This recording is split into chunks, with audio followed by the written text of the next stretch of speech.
Senhor esteja convosco. Ele está no meio de nós. Proclamação do Evangelho de Jesus Cristo segundo João. Glória a vós, Senhor. 6 dias antes da Páscoa, Jesus foi a Betânia, onde morava Lázaro, que ele havia ressuscitado dos mortos. Ali ofereceram a Jesus um jantar. Marta servia e Lázaro era um dos que estavam à mesa com ele. Maria, tomando quase meio litro de perfume, de nardo puro e muito caro, ungiu os pés de Jesus e enxugou-os com seus cabelos. A casa inteira ficou cheia do perfume do bálsamo. Então falou Judas Iscariotes, um dos seus discípulos, aquele que o havia de entregar. Por que não se vendeu este perfume por 300 moedas de prata para dar aos pobres? Judas falou assim, não porque se preocupasse com os pobres, mas porque era ladrão. Ele tomava conta da bolsa comum e roubava o que se depositava nela. Jesus, porém, disse, deixai-a. Ela fez isto em vista do dia da minha sepultura. Pobres, sempre os tereis convosco. Enquanto a mim, nem sempre me tereis. Muitos judeus, tendo sabido que Jesus estava em Betânia, foram para lá, não só por causa de Jesus, mas também para verem Lázaro, que Jesus havia ressuscitado dos mortos.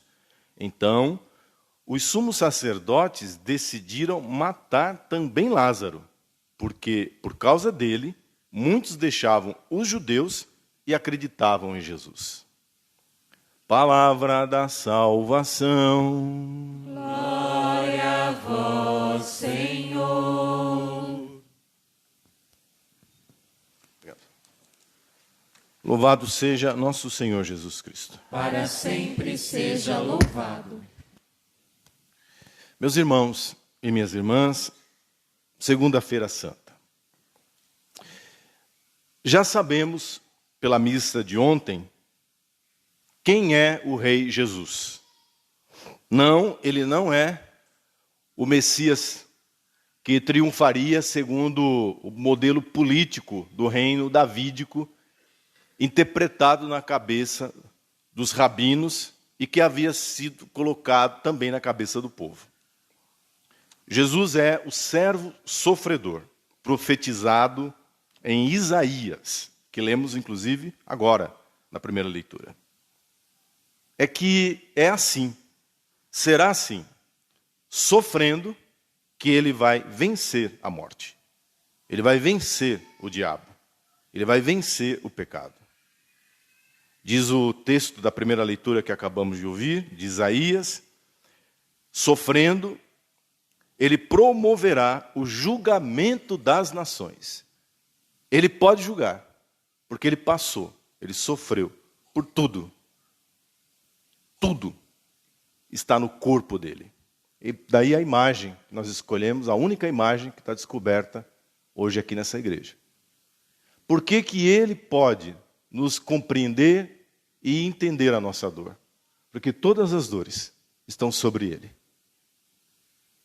Todas as dores. Porque inclusive as que não estão, as que estão agora no seu corpo, estão sobre ele, porque você pertence a ele. Então no corpo de Jesus está o câncer que você carrega.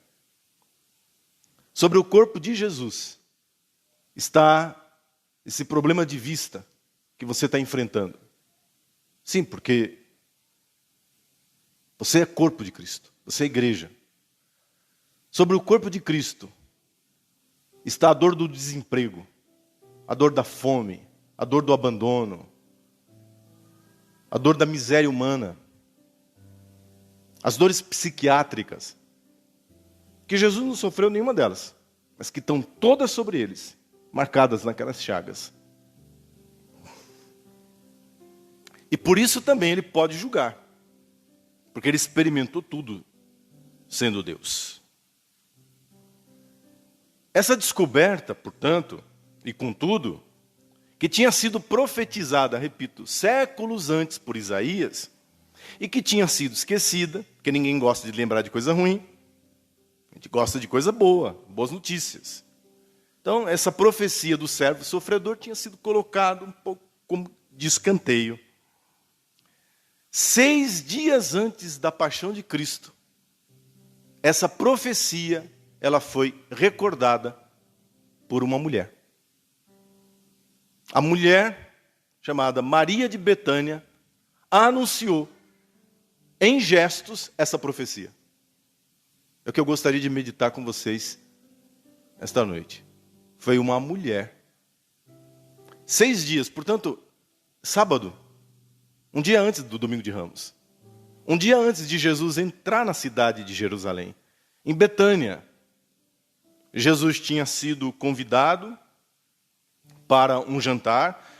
João não deixa claro se foi na casa do próprio Lázaro, se foi na casa daquele Simão, ou se foi em outro lugar. Mas o fato é que, neste jantar, nesta ceia, Jesus estava com Marta, que estava ajudando a servir, sempre muito ativa, sempre muito proativa, Marta, né? Sempre Marta. Mesmo que não fosse a casa dela, ela estava servindo. Eu gosto de gente assim. Que não é a casa da pessoa e ela já se põe a ajudar. Mas Lázaro também estava. E a cena é de uma ceia. Na Semana Santa, nós temos 2 ceias. Esta ceia, que acontece na Segunda-feira Santa, mas que tinha acontecido no sábado, e a última ceia que nós vamos começar a ouvi-la amanhã. E nós vamos ouvi-la Terça-feira Santa, Quarta-feira Santa e Quinta-feira Santa no Lava-Pés. Na Semana Santa, veja, temos 2 ceias. Portanto, 2 ceias fundamentais. Uma é a ceia da profecia, é essa. Outra é a ceia do acontecimento antecipado, do que vai acontecer, se produzir na cruz do Calvário. Algo inusitado acontecerá nesta ceia. Maria de Betânia, provavelmente a irmã de Marta e Lázaro. As interpretações são várias. Vocês já ouviram outras comigo aqui, mas a de hoje vocês nunca ouviram. Que eu gosto de trazer coisa nova. Mas a interpretação comum é que é um sinal de gratidão. Ela vem com gratidão, porque Jesus tinha ressuscitado o irmão morto. 4 dias no túmulo. Não, Senhor, não precisa, já fede. E Jesus manda tirar a pedra e diz, Lázaro, vem para fora. E esse é o estupim da morte de Cristo. Então ela vem como um sinal de gratidão. Outra teoria diz que ela vem além da gratidão, a gratidão pessoal, porque ela tinha levado uma vida muito errada, uma vida muito desgraçada, e tinha ela ressuscitado espiritualmente. O irmão tinha ressuscitado fisicamente, mas ela tinha ressuscitado na alma. Então a gratidão era dupla, seja como for. O que ela fazia também é um gesto profético. Porque profecia não é somente quando se fala alguma coisa. Não é que Maria de Betânia precisasse chegar nessa ceia, nesse jantar e dizer, gente, eu tenho uma profecia aqui, aleluia, vou dizer uma profecia aqui, glória a Deus. Não há necessidade. Desculpa os carismáticos. Também existem profecias que são feitas por gestos proféticos. A Bíblia está cheia de exemplos assim. Por exemplo, Jeremias, vendo um oleiro trabalhar o vaso, ele diz, é assim que Deus faz com a pessoa. Ele pega a nossa vida, toda quebrada, e ele refaz como o oleiro refaz no torso lá do oleiro, o vaso novo, uma vida nova. Então, eu não preciso dizer, eu posso mostrar a profecia do que Deus faz. Você quer um outro exemplo? Oséias. Oséias é barra pesada, porque Oséias, para profetizar, para mostrar quem Deus é, Oséias casa com uma rapariga, com uma prostituta. E tá profecia desgraçada de se cumprir. Sim, porque ele queria mostrar o que Deus faz com o povo. O povo de Israel é uma prostituta que se prostituía com os falsos deuses, que se deitava com os falsos deuses e depois vinha com a cara lisa, queria agradar a Deus. E o que Deus fazia? Recebia a mulher de volta. Pois Oséias faz exatamente isso, casando-se com uma mulher que já o havia traído várias vezes. Então, portanto, profecia não é somente quando eu falo, o gesto é profético. Então o gesto é um gesto inusitado, um gesto estranhíssimo, que choca a todos os presentes, menos Jesus.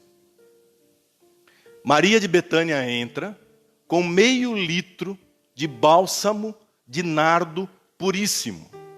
Nardo é uma especiaria importada, não é natural da região. Geralmente vem da Índia. Caríssimo, caríssimo o bálsamo de nardo.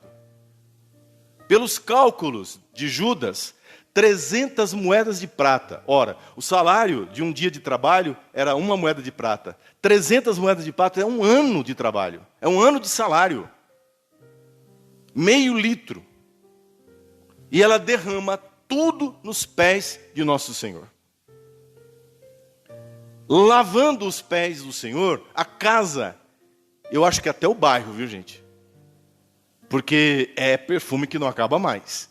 Se espalha. Então quem não sabia que Jesus estava lá, ficou sabendo. Porque começou a vir um perfume pelas ruas do bálsamo que estava sendo derramado nos pés do Senhor. Mas era mais. Pense, você acha que isso é exagero? Uma mulher solteira não pode tocar num homem solteiro. Que dirá abraçar os pés, beijar e enxugar estes pés com os cabelos. A cena chega a ser escandalosa para os padrões do judaísmo. Os padrões da época, até hoje, talvez, dependendo da maldade da cabeça da pessoa, seria escandaloso. Mas é isso que ela faz. Enquanto ela seca, enxuga, lava os pés do Senhor com lágrimas e com os próprios cabelos, e o perfume se espalha, enquanto esse gesto de amor, de gratidão, se derrama nos pés do Salvador, tem uma outra pessoa fazendo, como eu já disse, cálculos e análises. Judas Iscariotes era uma espécie de CEO dos apóstolos. Sim, ele era o tesoureiro. Ele era o que cuidava das finanças. Ele era o CEO do grupo dos apóstolos. Judas Iscariotes era o cara mais inteligente dentre os apóstolos. Preste atenção no que eu vou dizer. Nenhum dos 12 tinha mais estudo, tinha mais capacidades intelectuais, inteligência emocional no sentido de equilíbrio. O cara conseguiu disfarçar, amigo, depois de já não crer mais naquela coisa, naquele grupo. Judas Iscariotes já olhava para aquele povo, para aquele grupo e para Jesus com desprezo. A fé já tinha acabado. E não sou eu que digo isso, não. É João, no texto do Evangelho, que diz que ele, ao dizer, cochichando, porque essa gente fala pelas costas, eles não falam na cara. Na sua cara eles riem, eles têm um equilíbrio para poder lidar com negócios, para poder lidar com interesse deles, que é um negócio assim, que é de tirar o chapéu. Os filhos das trevas, eles são muito espertos nos negócios deles. A gente já se desequilibraria todo. A gente já entregaria não estou gostando, já faria cara feia. Eu já daria muxoxo. A minha cara entrega? Sim ou não? O padre Birajara já não gostou. Olha a cara. Judas tinha esse equilíbrio que só as pessoas frias e calculistas têm. Ou seja, as pessoas do mercado, cara. Porque no mercado é isso que vale. Na emoção. Você não vai a lugar nenhum. Você vai falir. Então, eu gostaria de destacar isso. Ele diz assim, depois do cálculo, 300 moedas de prata daria para alimentar muito pobre. O gesto de gratidão e de amor de Maria de Betânia provoca o ódio, tira a máscara que até então estava muito bem escondida e guardada de Judas Iscariotes. O que desarmou Judas Iscariotes? O amor exagerado de uma mulher. O gesto profético de amor, de gratidão de uma mulher. Não foi possível, foi insuportável. Como é que ele deixa? Ó, aqui, escute. Eu vou fazer o som da mente de Judas. Como é que pode? Ele está deixando. Ele deve gostar. Ela está adorando a ele. Se ele fosse Deus, se ele fosse o Messias, esse dinheiro estaria sendo aplicado no golpe de Estado. Opa, não pode falar disso. No golpe que a gente deveria aplicar contra o Império Romano. Sim, é o Império Romano, gente.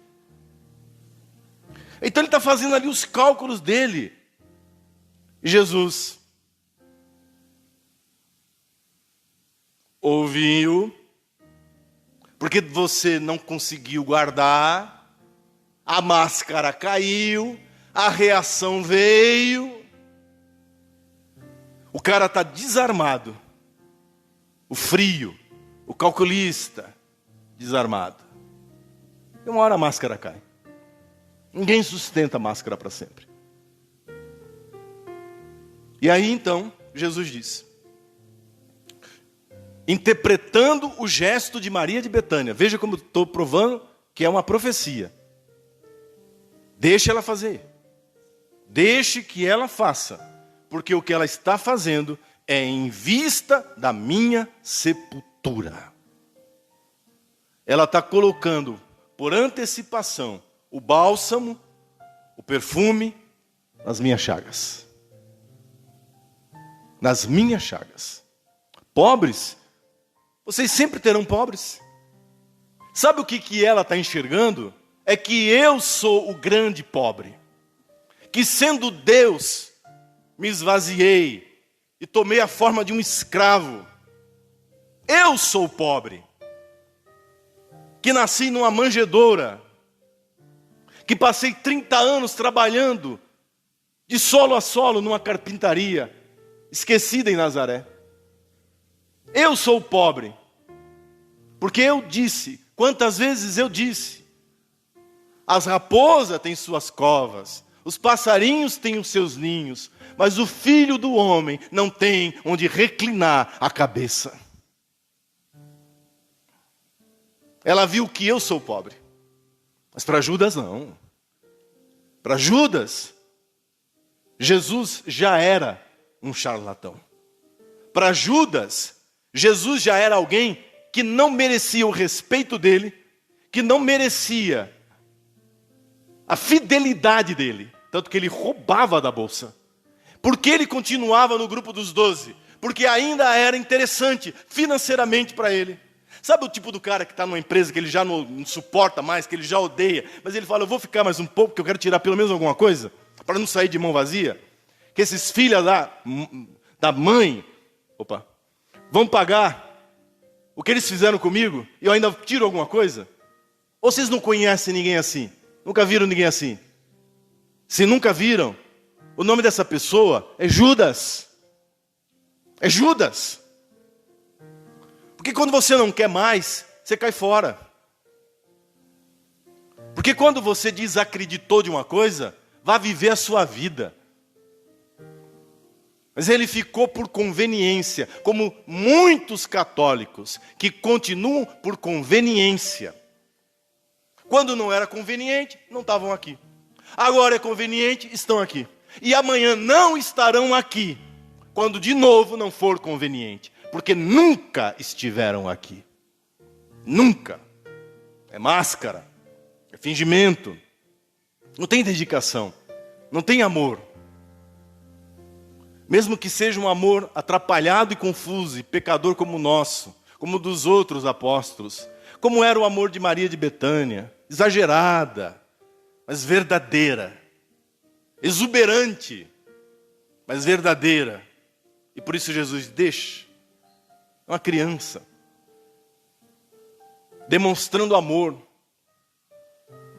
Mas o chefão, o homem da grana, o homem do cálculo, esse não admite expressões de amor. Como alguns aqui na paróquia não admitem expressões de amor para com nosso Senhor. Tudo para essas pessoas aqui na paróquia é um exagero. Tudo que se faz para Jesus aqui, para que isso? Para que aquilo? Então é assim, para eles tudo, para Jesus o mínimo. E aí eles dizem, e eles chamam isso de cuidado, de zelo com os pobres. Eu lembrava hoje no convento, estava eu e o seminarista, celebrando missa para as irmãs agora de tarde, no convento das servas, e eu dizia para elas, se você fosse em Arns, no final do século XIX, São João Maria Vianney, ele era um pobre. Ele era um homem pobre. Mas a paróquia de Arns era uma paróquia belíssima. Ele mandava vir as casulas que ele celebrava a missa de Paris. Chiquérrimas. As coisas da igreja, os objetos litúrgicos, eram todos folheados, banhados a ouro. Eu vou retroceder mais ainda. O primeiro gesto de São Francisco de Assis foi reconstruir a Porciúncula. Com todo zelo. Uma capela que estava destruída e que ele sentiu no coração de Deus dizendo para ele, você precisa reconstruir a minha igreja. Ele achou, no primeiro momento, que fosse a igreja da Porciúncula, a capela. Na realidade, Deus estava falando para reconstruir a igreja toda. Mas ele começou por onde? Pela capela da Porciúncula. Aquela igrejinha que até hoje está lá em Assis. Toda ela lindamente cuidada. Porque para Deus o melhor. E aí essa expressão do amor a Deus, ela se distribui para os pobres. Aí é verdadeiro o nosso amor aos pobres. Aí é verdadeiro o nosso cuidado com o irmão que sofre. Criticar Jesus por não se importar com os pobres? Achar que quando Jesus diz assim, pobres sempre tereis entre vós, que Jesus estivesse diminuindo, de algum modo, o trabalho com os pobres, meu irmão, contrário. O que ele está dizendo assim, é que se você não tem o amor de Deus, você não dá conta de cuidar das pessoas que você precisa cuidar. Nós não damos conta de cuidar dentro de casa, dos filhos, do marido, da esposa. Que dirá dos outros, que Deus vai colocando na nossa vida, para que nós possamos lavar os pés dessas pessoas. Por fim, eu convido você a fechar os seus olhos, se você não consegue, a olhar para Jesus, na imagem dele chagado, é a imagem do et homo, eis o homem. E dizer para Jesus, Senhor, nesta noite, eu derramo aos teus pés, em vista da tua paixão, das tuas chagas, da tua sepultura, do teu amor, porque tudo isso é símbolo do teu amor, eu derramo o meu coração. Esse é o bálsamo, a minha vida aos teus pés. E todas as minhas traições, todos os meus pecados, todas as minhas idiosincrasias, metade aqui, metade ali, um pedaço lá, outro acolá, tudo eu junto no mesmo vaso de alabastro. E como um nardo fino, depositado no mesmo vaso, eu, todo quebrado, todo dividido, por tua graça, aqui estou inteiro, Jesus. derramado aos teus pés. Faça esse exercício, meu irmão. Porque se agora isso acontece, o suave odor de Cristo, aquele perfume que você sentiu no dia do seu crisma, quando o bispo ungiu a sua fronte, que se espalhou pelo seu rosto, aquele perfume de bálsamo, ele se expandirá. E as pessoas saberão que você é de Cristo. O perfume de Cristo vai se espalhar dentro da sua casa. Vai se espalhar pela sua família. Vai se espalhar pela sua empresa. Um condomínio onde você mora. E as pessoas saberão que apesar de todas as tuas fragilidades, de todas as minhas fragilidades, eu pertenço a Cristo. E não vou admitir que nenhum Judas Iscariotes tire de mim esta alegria, essa gratidão profunda de derramar tudo aos pés de Jesus. Nesta Santa Missa, nesta Santa Eucaristia, enquanto eu toco em Jesus, Jesus toca na minha vida. Amém.